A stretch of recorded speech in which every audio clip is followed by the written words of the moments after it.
Finally, in Genesis chapter 18, Genesis chapter 32, Daniel chapter 3, were these appearances just angels, or was this God making an appearance? Before we look at those passages, I want to mention there are three different terms that are commonly used. Well, one of them is used commonly in the scriptures about 67 times.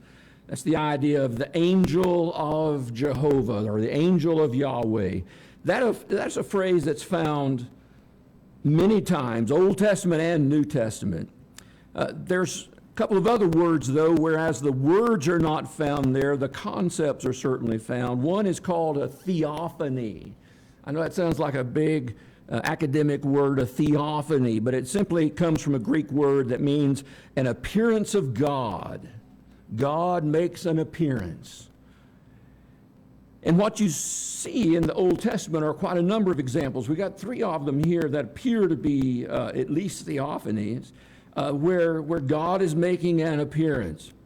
And then there's a third term called a Christophany, which of course would be an appearance of Christ, especially in human form.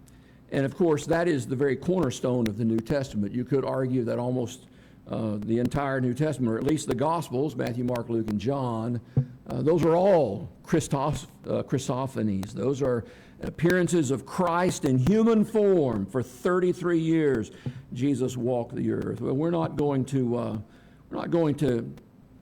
get into that. I think that one's pretty straightforward. But let's go back and look at these, now that you're familiar at least with the terms. Genesis chapter 18 and verse 1. The Lord appeared to Abraham at the oaks of Mamre while he was sitting at the entrance of his tent during the heat of the day. He looked up and he saw three men standing near him. That's what he saw. Three guys, looked like men standing there. When he saw them, he ran from the entrance of the tent to meet them, and he bowed to the ground. And he said, "My Lord," and that is not Jehovah, that's the word Adonai, "if I have found favor with you, please do not go on past your servant." Now, Abraham certainly thought there was something about these guys. This might have just been Middle Eastern hospitality, but probably not, because he bows down before them. And very quickly, if he didn't figure it out then, he certainly had figured it out by the time we get down to the next few verses, down in verse 9. One of the men asked him, "Where is your wife Sarah?" And she said, "She's over there in the tent." And he said, "The Lord said, I will certainly come back to you in about a year's time, and your wife Sarah will have a son." And so, clearly, this is what we would call a theophany. This is God. At least one of these individuals was God. Now, some people see the Father, Son, Holy Spirit. There's really no evidence of that. In fact, when you go to the very next chapter, in chapter 19, you have the Sodom and Gomorrah story. Remember that? And that chapter begins by saying that the two angels go to the city of Sodom and so forth, which tells you that, those three men that Abraham talked to, one of them was almost certainly God, and the other two were angels who went on then to Sodom. And so, in Genesis chapter 18, probably we're looking at a theophany in Genesis chapter 18. Moving on to Genesis chapter 32, Jacob was left alone. Verse 24 is where we start. Genesis 32 and verse 24, Jacob was left alone. A man wrestled with him until daybreak. Seems like a very odd story, when you read about it. This man wrestled with Jacob until daybreak. When the man saw that he could not defeat him, he struck Jacob's hip socket as they wrestled, and he dislocated his hip. And then he said to Jacob, "Let me go, for it is daybreak." And Jacob said, "I will not let you go unless you bless me." And he says, "What is your name?" He said, "My name is Jacob." And he says, "Your name will no longer be called Jacob.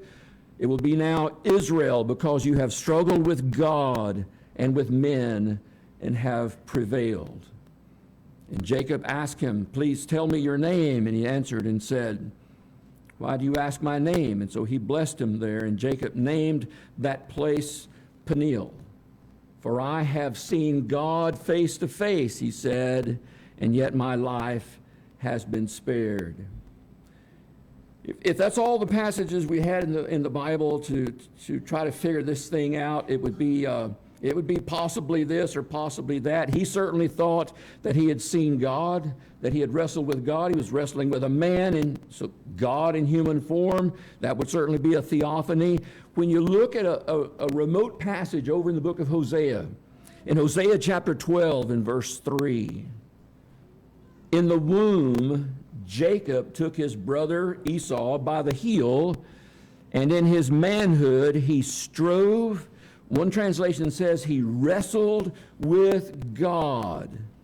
He strove, or he wrestled with the angel and prevailed.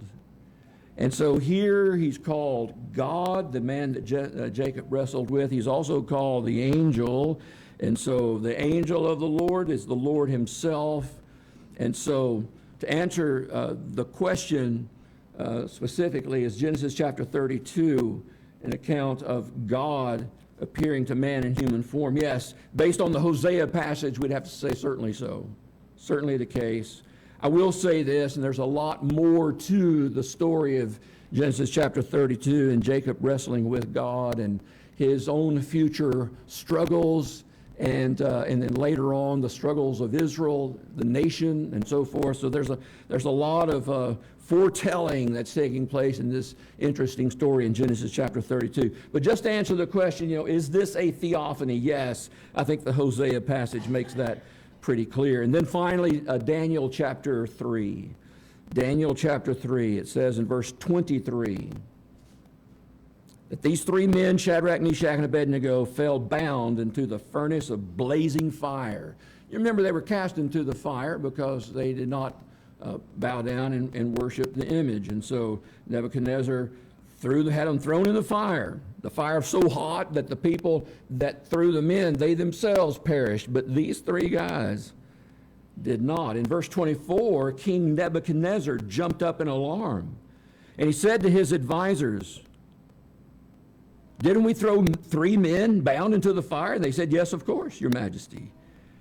And then the king replied, "Well, look, I see four men not tied up, walking around in the fire unharmed.